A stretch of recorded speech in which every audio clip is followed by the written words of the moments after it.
Again, I made the most of that opportunity, and for some reason wound up in Philadelphia at Action News and was able to work for 25 years with the best news organization in the country.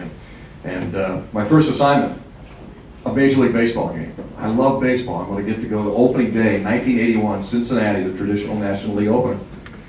Well, obviously the Phillies had won in 1980. I missed that. 81, I'm thinking, okay, I'm on for another ride. We're going to the World Series again. No, of course, it was a strike year. But opening day, it's 2-2. Tug McGraw, the hero of 1980, comes on to save the game. Bases loaded, and walks in the winning run on the bottom of the ninth. So I come to the locker room, the clubhouse, and I must have been pale or something. I'm thinking, I got it. It's not like today when there's a bunch of writers and TV. There wasn't much back then. And I started to come toward Tug's locker, and he looked at me. He said, I introduced myself, and he said, "What's wrong with you?" And I said, "What do you mean?" He said, "Well, you look like your dog just died."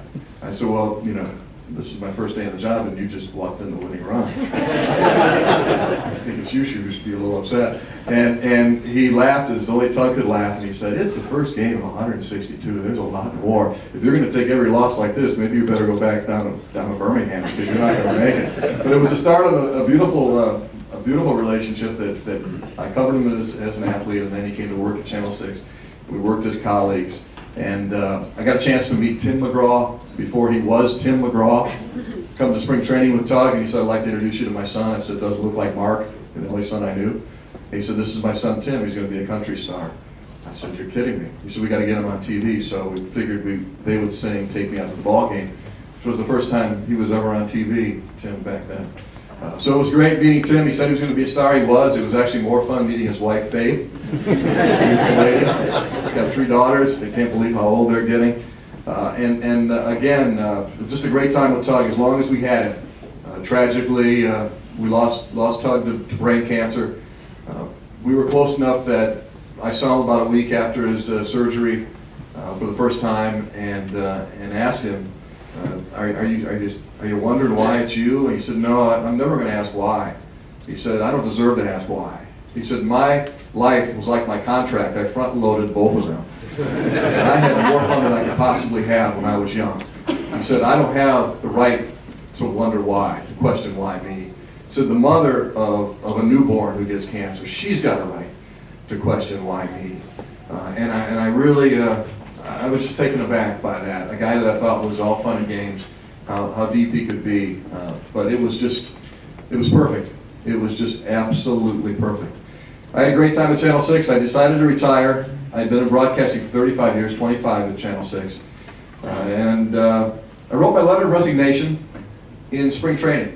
My last spring training with Channel 6. I was out there by the Tiki Bar before a game, and I'm writing the letter, and David Montgomery walks by out of the blue. His office is right over there on top, and I guess he saw me and just came down to say hi and asked me what I was doing. I said, I'm going to retire. This is my letter of resignation. And he said, "You can't retire. You're too young." I said, I think I'm going to if something else happens. Maybe I'll come back to work." And he said, "I would appreciate it if you give me a call if you'd like to learn the baseball business. Come on, and if you like it and you don't suck too bad, maybe we'll keep you." So I found I didn't really know what I was going to do when I came, but I knew this was home. I again had the opportunity to work for 2 great companies in Philadelphia, WPVI and the Phillies, both run like a family. I couldn't be luckier. It didn't start out real well in 2005 when I came. All the talk then was about 10,000 losses, if you remember that. Nobody talks so much about the 10,000 losses anymore.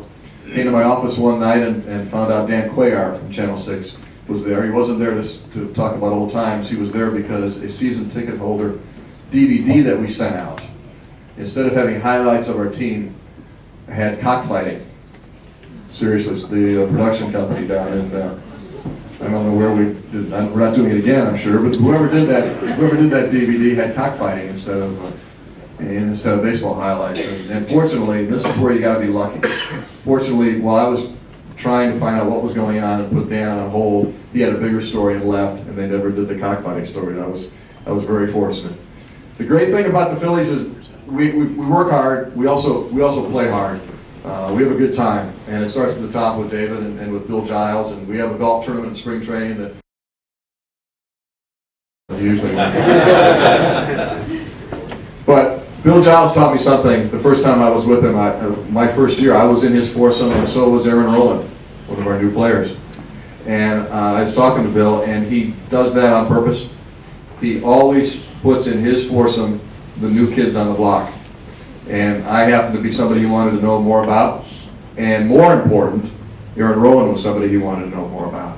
Because Bill said you can learn more about a person in 4 hours on the golf course than you can months and months of time being around them in an office setting or even in a social setting.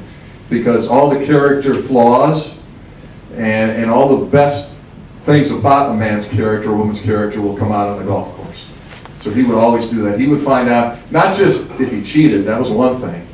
How did Bo ever make it through that? But he would find out not only how, if he cheated, but more important, if he got down. Did he get down in the mouth? Or did he rally? And just as important, if one of the guys in the foursome, as we're playing a scramble, if one of them was down, what would he do? How would he react to that person? Would he rally them? Would he be a good teammate? Or would he get down on them? And I really think that's one of the great things about golf. There's no question. It's a special sport. And eventually over time, our club started to win. We were so fortunate. A couple things happened. Aaron Rowland, who was in that foursome, ran through a wall. And I think people started to wonder, wow, Phillies players didn't used to run through walls. And in that news conference that day, we said, Aaron, there's going to be somebody that's going to ask you about Ricky Waters and for who, for what. And sure enough, second question came, Aaron, do you ever think about for who, for what on why you ran into the wall? Here he is with his face all bandaged up and cuts and stitches, and he said, well, that's simple. For who? For my teammates. For what? To win the game. And it was just that simple. And people started saying, whoa, this is a different Phillies team. And then as we were talking about reminding the ear wheels at our table, the Colorado thunderstorm, you guys remember that? When the tarp started flying and the Rockies were already in their clubhouse and the Phillies came out and actually possibly saved the lives of a couple of ground crew people who had to scurry from under the tarp. And that got a lot of play. And all of a sudden, there was a different feeling about the club. And we wind up not only having good feelings, but that translates to in the stands. And I really believe that as Philadelphia sports fans, without success, we started thinking, all right, we're ahead, but when's the roof going to fall in? And all of a sudden it was, all right, we're behind, but in the 8th and 9th inning, we're going to come back. And that spirit among you people in the seats, it comes down in the field. And players have told us that. It's the same as the Masters. When a gallery at the Masters gets behind a player like a Bubba Watson or Phil Mickelson makes the charge, those guys are playing better because there's positive energy. And that's what happened to us. And goodness gracious, we wind up in the World Series. Unbelievable. And we win the World Series. And there how lucky am I, again, the Jimmy Stewart thing. I'm the first person after the parade in the ballpark that gets to address a sellout crowd and introduce our players. I mean, seriously, sometimes I get chills and I have to pinch myself. I mean, what did I do to deserve this? I don't know. Maybe the right place at the right time, but the best thing about our place is not the games, although that's great. You gotta have athletes and you gotta have games because that's what we do. It's the people that I work with, the people I work with in the front office. We have 40 people that have worked 25 years or more for the Phillies. That's a lot. And when you work a baseball front office, you come to work at 9 in the morning, and if you have game day responsibilities, you leave at about 11 at night, and you can do that 10 days in a row. And you do that holidays. It's time away from your family. But we have a close relationship with everybody in that front office. And the one thing that's passed down from David on down is we have the name Philadelphia Phillies, and Philadelphia is our first. All of you young people, all of you caddies, my hat's off to you, and even more than that, all of you golfers who support the Platt scholarships. I can't say how much your donations and your hard work are helping the young people of our country who eventually will lead us one day.